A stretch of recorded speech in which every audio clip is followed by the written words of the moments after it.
1절부터 18절까지의 말씀, 믿음으로 사는 삶. 그러니까 믿음으로 사는 삶은 갈라디아서에 의하면 성령을 따라 사는 삶과 유사한 의미입니다. 오늘도 하나님께서 여러분과 저에게 은혜 주시기를 원합니다. 갈라디아서 6장에는 그리스도 예수 안에서 믿음으로 사는 삶의 참모습이 여러 가지로 나타나 있습니다. 먼저는 서로 짐을 짐으로써 그리스도의 사랑의 법을 실천하며 사는 것. 그리스도 예수 안에서 믿음으로 사는 삶의 참모습 가운데 또 한 가지는 오직 십자가만을 자랑으로 삼고 그리스도의 뜻을 따라가는 것. 이 두 가지가 믿음으로 사는 삶의 참모습이다. 다시 한번 갈라디아서를 정리합니다. 예수 안에서 믿음으로 사는 참모습이 무엇냐? 서로 짐을 짐으로써 그리스도의 사랑의 법을 실천하며 사는 것. 두 번째, 오직 십자가만을 자랑으로 삼고 그리스도의 뜻을 따라가는 것이 그것입니다. 갈라디아서 5장에서는 성령을 따라 사는 그리스도 예수의 사람들은 하나님을 사랑하며 이웃을 사랑하는 삶을 통하여 진정한 자유의 삶을 누림을 말씀드렸습니다. 즉 5장에서는 사랑으로 나타나지 않는 그 어떠한 봉사와 충성과 희락과 화평과 인내와 자비와 양선과 온유와 절제는 성령의 열매라고 할 수가 없다. 믿음을 따라 사는 삶이라고 할 수가 없다. 그러니까 믿음으로 사는 사람의 중요한 열매는 뭐냐면 사랑으로 삶에서 나타나야만 한다. 믿음 생활 잘하면서 이기적인 삶 살고 믿음 생활 잘하면서 개인적인 삶을 사는 사람은 없다. 그렇게 분명하게 말씀하고 있습니다. 우리가 여기에서 참 잘 생각해야만 됩니다. 믿음으로 사는 사람은요, 철저하게 타인을 이롭게 하고 공동체를 이롭게 하는 삶을 살아야 한다라고 말씀하고 있다라는 거예요. 결국 성령으로 사는 사람의 삶은 하나님을 사랑하는 믿음과 이웃을 사랑하는 구체적인 행함으로 온전하게 표현되는 것이다. 여러분 자신이 성령으로 살아가느냐를 알아보려면 스스로에게 질문해야 됩니다. 내가 정말 하나님을 내 마음과 내 모든 것을 다해서 사랑하는 믿음으로 사는가? 이웃을 구체적으로 사랑하는 그 행함이 내 삶에 있는가? 이걸 스스로에게 물어봐야 된다는 거예요. 이런 건 아닙니다. 다른 사람에게 당신 믿음으로 사는가를 판단하고 평가해 보기 위해서 질문하라는 것이 아니라 내 스스로에게 그런 질문을 해야만 하는 것입니다. 오늘 1절부터 5절까지의 내용은요, 성령의 인도하심을 따라 사는 사람은 어떤 삶을 사는가? 여러분 함께 1절부터 5절을 읽어보겠습니다. 형제 자매 여러분, 어떤 사람이 어떤 죄에 빠진 일이 드러나면 성령의 인도하심을 따라 사는 사람인 여러분은 온유한 마음으로 그런 사람을 바로 잡아주고 자기 스스로를 살펴서 유혹에 빠지지 않도록 조심하십시오. 여러분은 서로 남의 짐을 져주십시오. 그렇게 하면 여러분이 그리스도의 법을 성취하실 것입니다. 어떤 사람이 아무것도 아니면서 무엇이 된 것처럼 생각하면 그는 자기를 속이는 것입니다. 각 사람은 자기 일을 살펴보십시오. 그러면 자기에게는 자랑거리가 있더라도 남에게까지 자랑할 것은 없을 것입니다. 사람은 각각 자기 몫의 짐을 져야 합니다. 죄송합니다. 이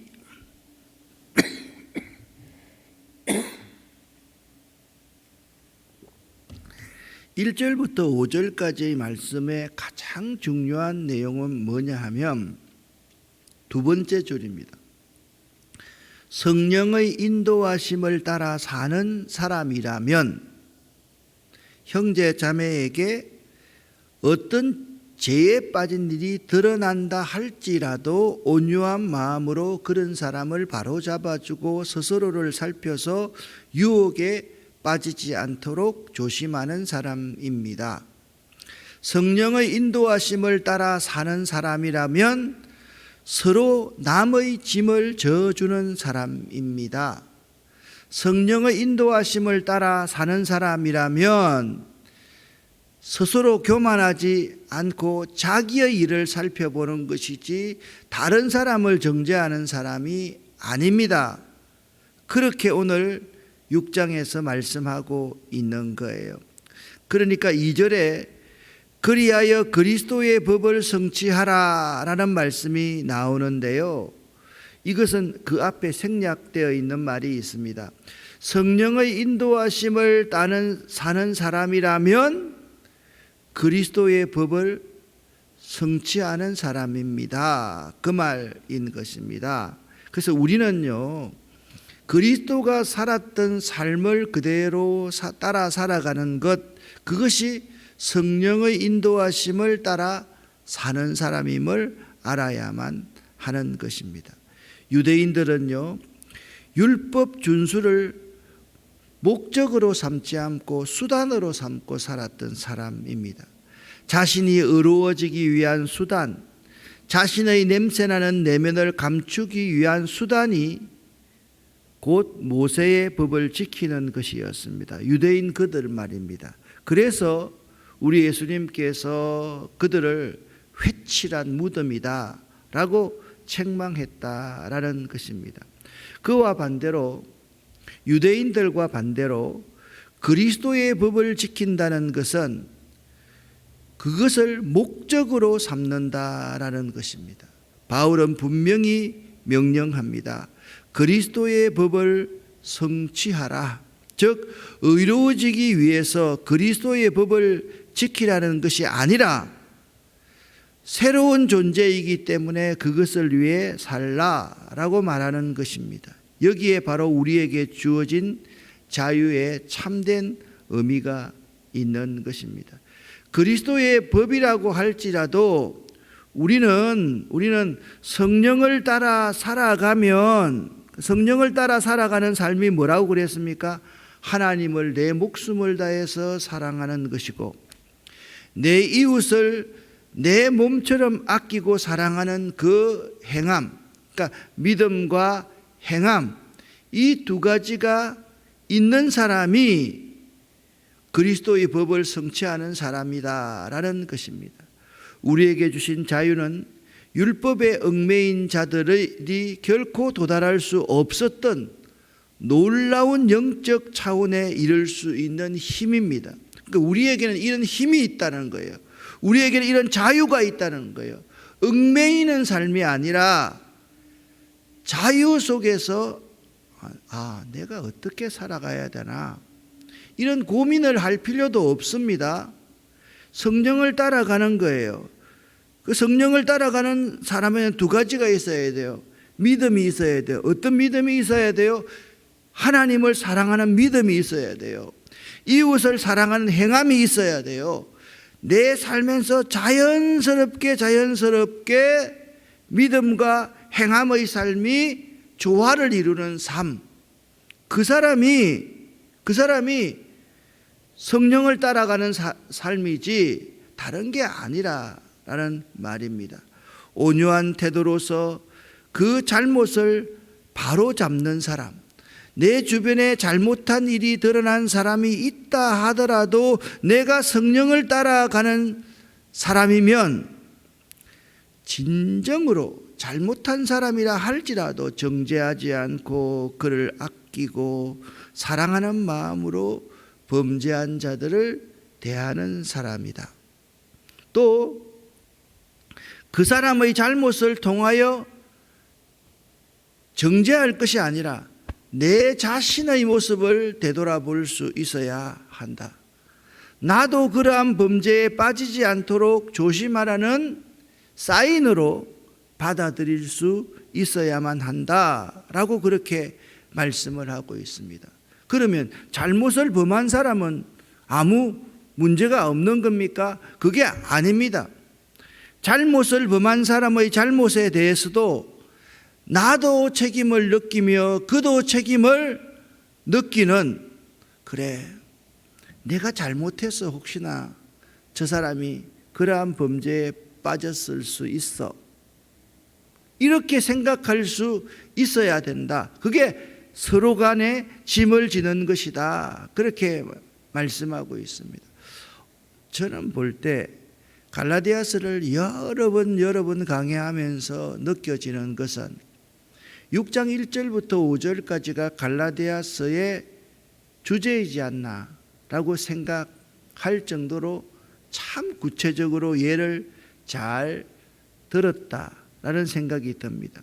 자, 만약 남의 잘못을 보고서 자신의 의를 저 사람보다는 내가 낫지, 그러한 잘못을 범하지 않을 자라도 자만하는 마음을 갖고 있는 사람이 있다면 남의 잘못을 이용해서 자신의 영광을 나타내는 악한 자다, 그렇게 말씀하고 있는 것입니다.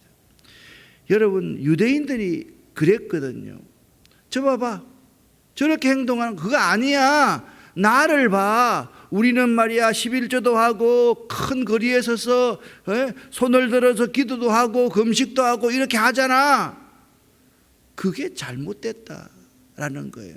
다른 사람의 잘못을 보고서도 무한히 공동체적인 책임을 느끼고 나 때문에 저 사람이 저럴 수 있어 라고 생각하면서 그 사람을 불쌍히 여기고 긍휼히 여길 수 있는 그러한 마음, 그런 마음이 믿는 자라면 반드시 있어야 된다라는 겁니다.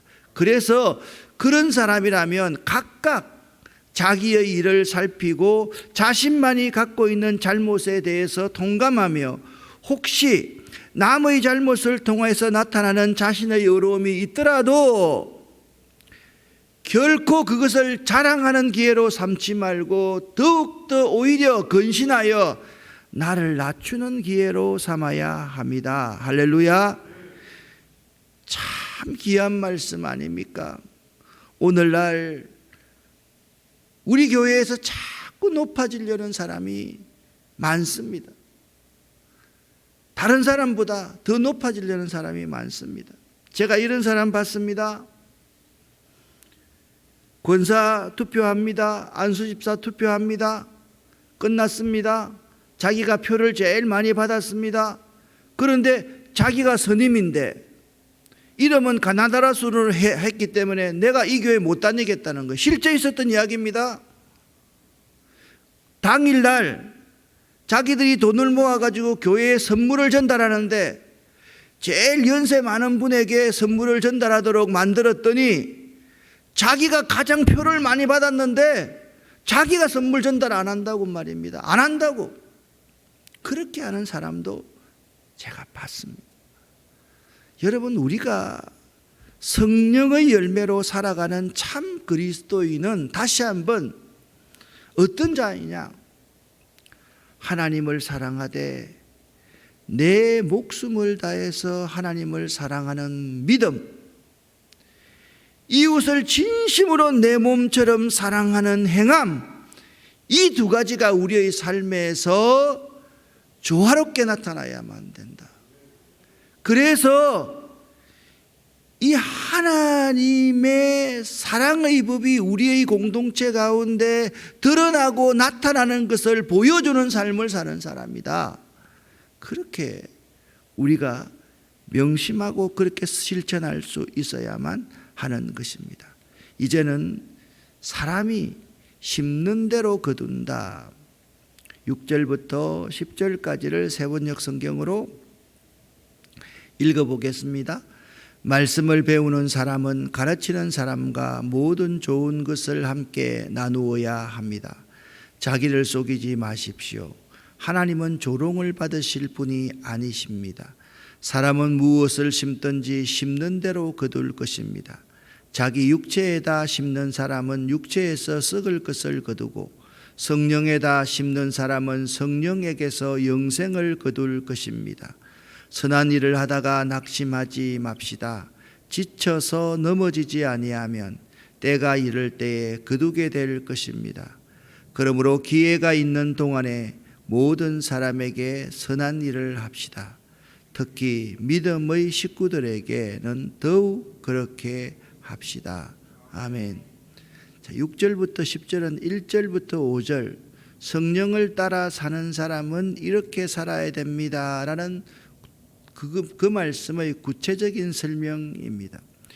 유대인들은 스스로를 속였습니다. 그들의 내면은 온갖 죄악과 탐욕으로 썩은 냄새가 진동했지만 그들은 율법을 수단으로 삼아 자신들의 내면을 교묘하게 포장했더랬습니다. 그러나 하나님은 그러한 포장에 속는 분이 아닙니다. 사도 바울은 자유를 누리는 그리스도인들 역시 유대인들처럼 스스로 속이지 말 것을 당부합니다. 우리에게 주어진 자유는 육체를 위해서가 아니라 성령을 위하여, 다시 말해서 썩을 것을 위해서가 아니라 영원한 것을 위해서 주어졌기 때문입니다. 아멘. 하나님께서는 결코 속임을 당하여 조롱거리가 되실 수 있는 분이 아니십니다. 따라서 인간이 어떠한 일을 하든지 그것에 대해 다 알고 계시며 또한 그 행위대로 심판하시는 공의로우신 분입니다. 이것을 심는 대로 거둔다라고 말씀하고 있는 것입니다. 이것은 복음을 위해 믿음으로 사는 자는 당연히 하나님 나라를 기업으로 얻게 되지만 율법으로 살기를 원하는 자는 결국 사망과 저주를 그 대가로 받게 된다라는 것을 의미합니다. 믿음의 성도라면 언제나 신실한 삶을 살아가야 하는데 극과 속이 다르거나 믿음과 행위가 일치하지 않는 삶을 사는 사람은 하나님을 속이고 조롱하려는 어리석은 자입니다. 즉 성도답게 살아가지 않는 자는 하나님의 공의로운 심판을 받는다라는 것입니다. 그래서 우리 성도들은 신실한 삶을 살아야 됩니다. 십자가만을 자랑해야만 하는 것입니다. 성도답게 살아가는 사람은 성령을 따라 사는 삶, 믿음과 행함이 조화를 이루는 삶이다. 그렇게 말씀하고 있습니다. 좀 더 사족을 붙이면 성도답게 살아가는 사람, 성령을 따라 살아가는 사람은 항상 이기적이고 개인적인 삶을 사는 사람이 아니라 다른 사람을 이롭게 하는 삶을 사는 사람이다. 만약 1절 말씀에 그대로 우리 주변에 엄청난 범죄를 한 사람이 있다 할지라도 그를 통해서 나를 드러내는 것이 아니라 그를 통해서 나도 저러한 죄에 빠질 수 있는 사람이야. 성도 가운데 성적인 범죄를 범한 사람이 있다고 하면 그 사람을 정죄하는 것이 아니라 나도 저런 유혹에 넘어갈 수 있는 사람이야 라고 생각하면서 그를 진심으로 다시 새로운 삶을 살 수 있도록 도울 수 있는 사람이어야 한다라는 것입니다. 여러분은 어떻습니까? 유대인들처럼 온갖 죄악과 탐욕으로 썩은 냄새가 진동하지만 하나님의 말씀을 수단 삼아 자신의 내면을 교묘하게 포장하고 있지는 않습니까? 이 질문서를 적어 내려가면서 제 마음속에 이런 생각이 들었습니다. 그건 교인들한테 할 말이 아니야. 너 스스로에게 해야 될 말이야. 그런 생각이 들었습니다. 목사인 내가 말입니다. 속에는 죄악과 탐욕으로 썩은 냄새가 진동하지만 하나님의 말씀 설교를 통해서 가르침을 수단 삼아서 나 자신을 교묘하게 포장하고 있지 않는지를 한번 반성해 보라. 성령께서 그렇게 말씀하시는 것 같았습니다. 그렇다면 이런 삶을 살지 않으려고 한다면 내 스스로의 내면에 있는 그 추악한 것을 포장하기 위해서 말씀을 이용하는 수단으로 삼는 그런 삶을 살지 않으려고 하면 어떻게 해야 할까? 따라합시다. 십자가만을 자랑하라. 다시 한번 십자가만을 자랑하라. 여러분, 내가요 겉과 속이 다른 삶을 살지 않으려고 하면 그 어떤 것도 자랑하지 말고 십자가만을 자랑해야만 됩니다. 할렐루야. 자, 11절부터 16절까지의 말씀을 함께 읽겠습니다. 보십시오. 내가 여러분에게 직접 이렇게 큰 글자로 적습니다. 육체의 겉모양을 꾸미기를 좋아하는 사람은 여러분에게 할례를 받으라고 강요합니다. 그것은 그들이 그리스도의 십자가 때문에 받는 박해를 면하고자 하는 것입니다. 할례를 받는 사람들 스스로도 율법을 지키지 않으면서 여러분에게 할례를 받게 하려는 것은 여러분의 육체를 이용하여 자랑하려는 것입니다. 그런데 내게는 우리 주 예수 그리스도의 십자가 밖에는 자랑할 것이 아무것도 없습니다. 그리스도로 말미암아 내 쪽에서 보면 세상이 죽었고 세상 쪽에서 보면 내가 죽었습니다. 할례를 받거나 안 받는 것이 중요한 것이 아니라 새롭게 창조되는 것이 중요합니다. 이 표준을 따라 사는 사람들에게와 하나님의 백성 이스라엘에게 평화와 자비가 있기를 빕니다. 아멘.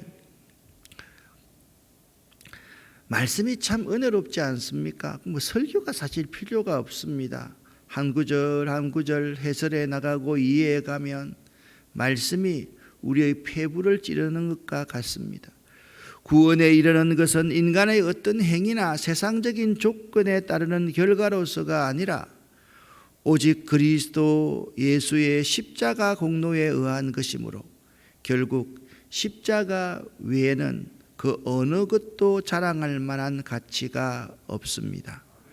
그러므로 이것 곧 그리스도의 십자가를 통해서만 하나님께 영광을 돌릴 수 있으며 그 밖에 다른 어떤 것으로도 하나님을 기쁘시게 할 수 없다는 의미이기도 합니다. 사도 바울은 이처럼 철저하게 그리스도 중심적인 삶의 모습을 자신의 전생의 가운데 드러내며 살았던 것입니다.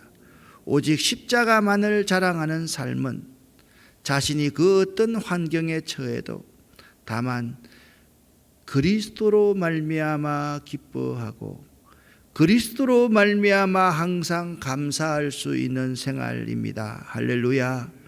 여러분, 여러분의 상황이 지금 어떤 상황에 처해 있다 할지라도 그리스도로 말미암아 항상 기뻐하고 감사할 수 있기를 예수 이름으로 간절히 축원합니다. 이제 갈라디아서 모두를 이렇게 끝마치고 있습니다. 나는 그리스도 예수의 십자가의 흔적을 가진 사람이다 라고 말씀하고 있습니다. 함께 읽습니다. 이후로는 누구든지 나를 괴롭게 하지 말라. 내가 내 몸에 예수의 흔적을 지니고 있노라. 형제들아, 우리 주 예수 그리스도의 은혜가 너의 심령에 있을지어다. 아멘. 여기서 흔적, 헬라어 스티그마라는 말은 주인의 소유권을 나타내고 노예들, 말들을 도망하지 못하도록 하기 위해서 그 몸에 불도장을 찍었을 때 생기는 상처, 흉터와 동일한 의미를 가지고 있습니다. 바울은 그리스도 예수의 충성된 종으로서 언제나 주님의 뜻에서 벗어나지 않고 오히려 박해와 고난을 받으면서도 더 굳건한 믿음의 삶을 유지했습니다. 오늘날 우리 성도들이 예수의 흔적을 몸에 갖고 살기 위해서든 자신의 모든 삶 가운데 예수를 진정한 주인으로 모시고 무슨 일에든지 철저하게 그분의 뜻에 복종하며 살아야만 하며 자신의 존재 가치와 삶의 목적마저도 세상에서의 성공에 두지 말고 오직 주님께 둘 수 있어야만 합니다. 갈라디아서 6장 14절 말씀 여러분과 제가 함께 읽어보겠습니다. 그런데 내게는 우리 주 예수 그리스도의 십자가 밖에는 자랑할 것이 아무것도 없습니다. 그리스도로 말미암아 내 쪽에서 보면 세상이 죽었고 세상 쪽에서 보면 내가 죽었습니다. 아멘. 기도하겠습니다. 기도하기 전에 여러분에게 말씀드립니다.